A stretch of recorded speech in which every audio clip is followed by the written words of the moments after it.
السلام عليكم الاصدقاء ومرحبا بكم في فيديو جديد. كنتمنى انكم تكونوا بخير وعلى خير وبصحه جيده. بدون اطاله وكالعاده يلا نبداو.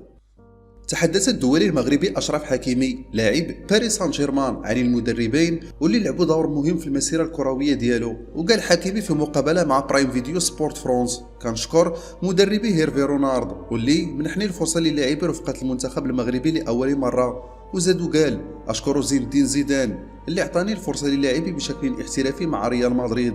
هذان المدربان من مستوى عالي جدا، لقد وثقا بي وهذا يجعلني سعيدا، والآن بفضلهما وصلت إلى كل هذا اليوم.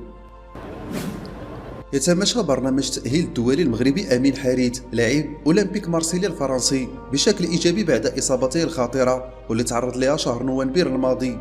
وحسب ما ذكرته وسائل الإعلام الفرنسية فإن حريت عاد للركض منذ الأسبوع الماضي في القاعة الرياضية لمارسيليا بعد أن تجاوز العديد من المراحل المسطرة في برنامجه العلاجي.